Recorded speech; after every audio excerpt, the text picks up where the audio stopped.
এই যে বয়ান করে যারা মাইকের সামনে, মাশাআল্লাহ, তারা যদি খালি এই নিয়ত করে আমি নবীর এক একটা বাক্য পৌঁছাইতেছি, আল্লাহ নবী কোরআন দিয়ে গেছেন আমাদের কাছে, হাদিস এই দুইটা জিনিস আমাদের কাছে রেখে গেছেন, আর এই কথাগুলো আমি পৌঁছাইতেছি, আল্লাহ রসুলের এই নিয়ত যদি সব আলোচকের থাকে, ক্ষণে ক্ষণে সে রসুলের দোয়া পাইতে পারবে। তিরমিজির 2657 নম্বর হাদিস, 2657।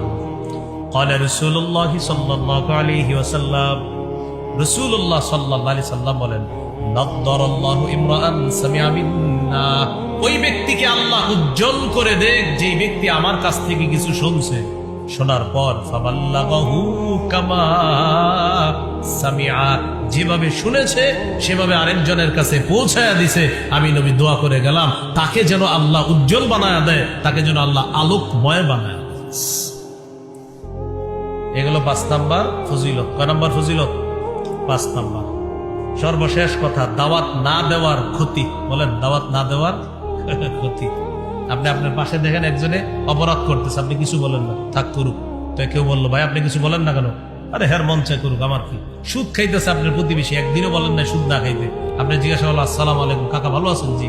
আপনার প্রতিবেশী যে সুদ খায় নিষেধ করছেন কখনো? আরে বাবা বাদ দেও তো, হ্যাঁ খাইলে আমার কি, এরকম বলছেন আপনি। এরকম যারা বলেন, একটা হাদিস শুনুন, আবু দাউদের হাদিস, 4339 নম্বর হাদিস, 4339, 4339। এই হাদিসের মধ্যে আছে, عن جابر بن عبد الله رضي الله تعالى عنه قال سمعت رسول الله صلى الله عليه وسلم يقول, জাবের রাদিয়াল্লাহু তাআলা আনহুর বর্ণনা, হযরত জাবের বলেন, আমি আল্লাহর নবীকে বলতে শুনলাম, মা মিন রাজুলিন ইয়াকুনু ফি কওমিন ফায়ুমালু ফীহিম বিল মাআসি। কি বলে দেখেন, কোন ব্যক্তি কোন এলাকায় আছে, শুনেন অনুবাদটা, কোন ব্যক্তি কোন এলাকায় আছে, এলাকার নাম কি? রশিদাবাদ।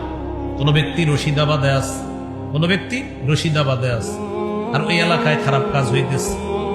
ইয়াকদিরুনা আলা আইয়ুগাইয়িরু, আমরা যারা বেঁচে আছি আমরা সক্ষম রাখি এটা বাধা দিতে। আবার বলছি, রশিদাবাদ আমরা বেঁচে আছি, রশিদাবাদে এমন একটা খারাপ কাজ হইতেছে যেটা বাধা দিতে আমরা সক্ষম, মানে এটা বাধা দিতে আমরা সক্ষম।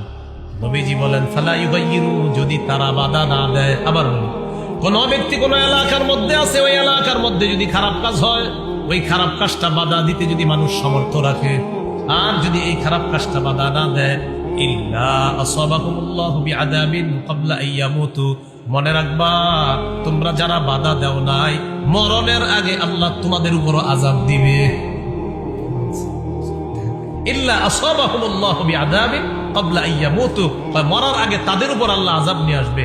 আসাবাহুমুল্লাহু বিইকাব, আল্লাহ তাদেরকে ধরবে, বিইকাবিন, আযাব দ্বারা, ক্বাবলা আইয়ামুতু, তারা মরার আগে আল্লাহ তাদেরকে আযাব দ্বারা পাকড়াও করবেন। খারাপ কাজ দেখার পরেও যারা দাওয়াত না দিবে, সত্যের প্রতি আহ্বান না করবে, বরং এরকম বলে, হ্যাঁ করলে আমার কি, এরকম বলা যাবে না। হঠাৎ একটা মাজার হওয়ার সম্ভাবনা, কেমন মাজার, জেনে শিরিক হবে, এরকম কোন মাজার। আমরা মাজারের বিরুদ্ধে না, কবরের বিরুদ্ধে না, তবে শিরিকের বিরুদ্ধে আমরা। এই কথাটা স্পষ্ট হওয়া দরকার। আপনি দেখতেছেন এখানে একটা শিরিকের সম্ভাবনা, বাধা দেওয়ার সামর্থ্য আছে, আপনারা বললেন থাক, এই থাক থাক করতে করতে শিরিক জমে গেছে।